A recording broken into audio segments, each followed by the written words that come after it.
Right, continue part 10 then.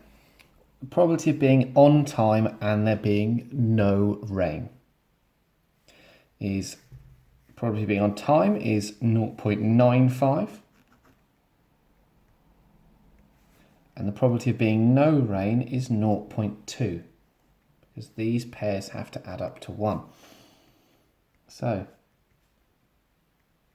there we have it.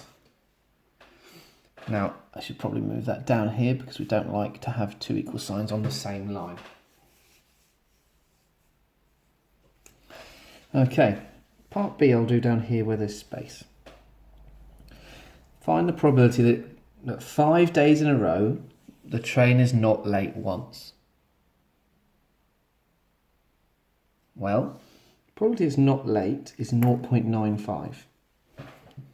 If you imagine this is a tree, 5 days in a row means a huge tree.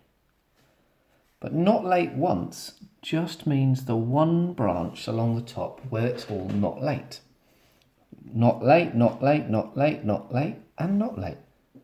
So it would be the probability of 5 days in a row of not late is 0.95, that's not late, times 0.95 times 0.95 times 0.95 times 0.95, which some of you will have wanted to write like this straight away.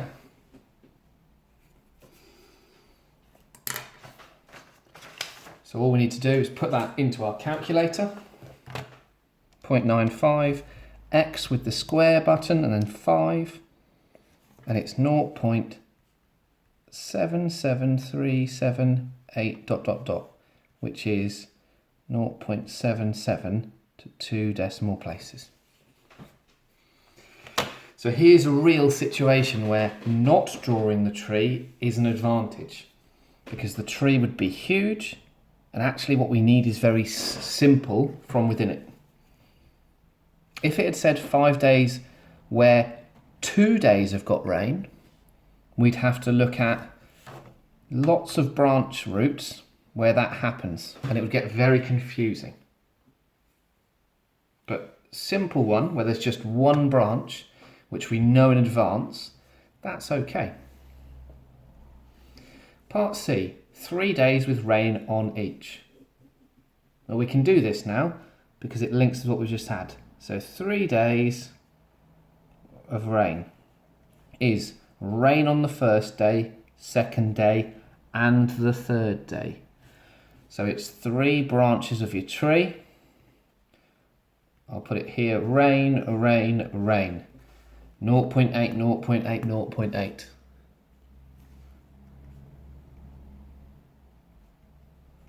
So there we have it. So we're starting to really get to the stage where avoiding drawing the tree is good. Back in part 9, when we had 3, we could just about draw it out. When it was 2, it was ideal. But as we creep towards things like 5 days, there is no justification for drawing the tree. So let's move on then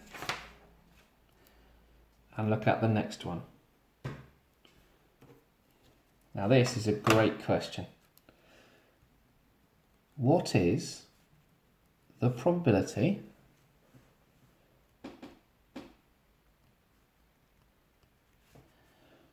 of rolling the same number on a dice 5 times in a row?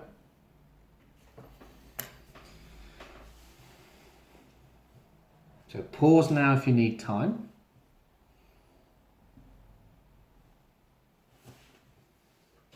Okay, so 5 times in a row. So straight away your brain for some of you is thinking, huge great tree, loads of branches, 5 on everything. I've drawn it small here, but it would actually be massive if you wanted to draw it. It's not going to work.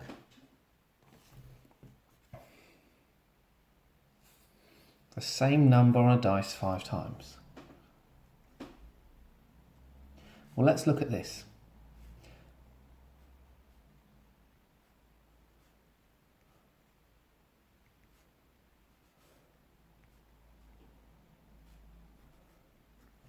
Let's look at the probability of getting a 1 on a dice 5 times in a row.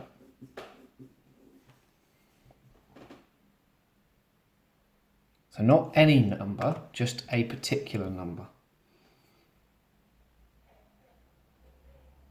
So what's the probability of getting a 1 on a dice? Well, that's 1/6. The branch with 5 ones in a row is like this.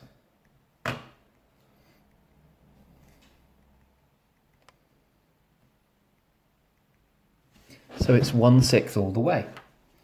So this would be 1/6 to the power of 5.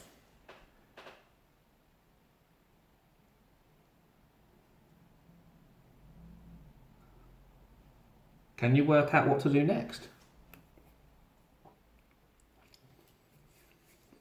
Rolling the same number on a dice. That could be a 1, could be 2s, could be 3s, could be 4s, could be 5s, could be 6s. Could be any of the 6 numbers.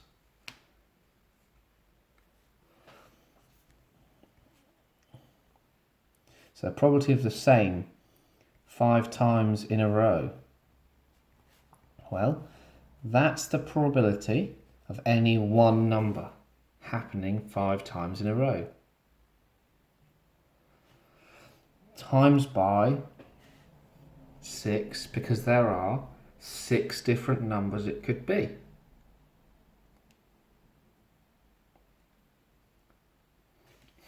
One, 2, 3, 4, 5, or 6. Some of you may have gone, actually it's 1/6 to the 5 added 6 times. Well, adding it 6 times is the same as multiplying.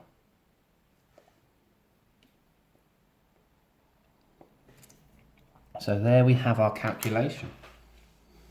And you can put that in, fraction button to get 1/6, but make sure you're careful and put it in a bracket.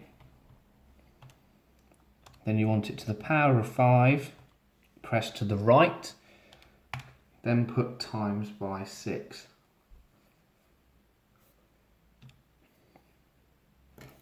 Now if you get a fraction as your answer, don't mess around trying to make it neater as a decimal. That is not neater than that. So, doing well here so far. Let's carry on and look at another situation.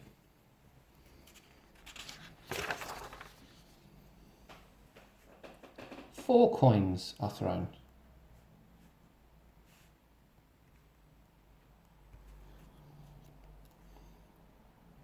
Part A.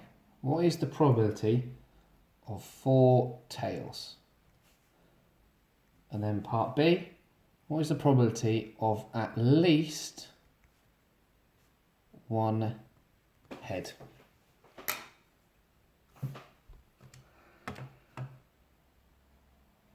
Now we're going to do this question without drawing a full tree, but I will give you a demonstration to help think it through.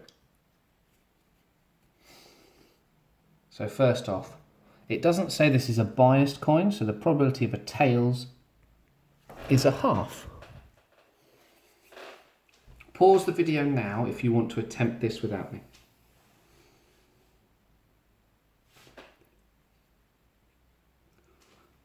Okay, so 4 tails in a row would be the tails, tails, tails, tails branches. So it's this calculation. 1/16.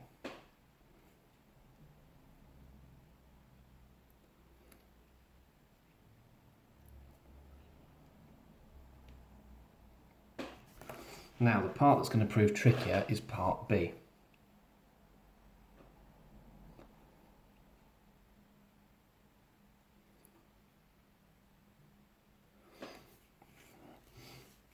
To answer part B, I want to talk to you about a dice.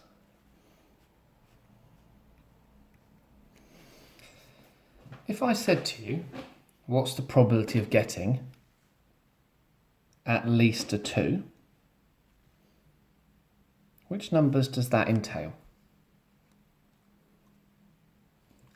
So at least a 2 is here. And the quickest way to work that out might be to work out 1 and then see that these are all the options. Let's imagine that 1 was 0.3. This is a biased dice. The probability of 2 or more would be 0.7, taking this one away from the whole. Now let's use that to do the probability of at least one head. So what options of heads are there? We could get no heads, 1 head, 2 heads, 3 heads, or 4 heads. Well, at least one head is all of these, which I'd have to calculate. It's quicker to calculate this one.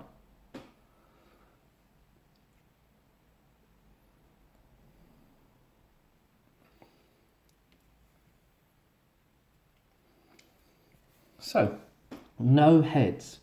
If I get no heads in 4th rows, I must have got 4 tails. Well, hang on, I've already worked that out as 1/16. So this other section, at least one head, must be 15/16. Aha! So, sometimes looking at what all the options are, not with a tree diagram, which we never drew, but working out what's the quickest bit to find will save you a lot of time. And we're going to tackle several more along this theme in the later parts. Okay, well done here. Difficult questions.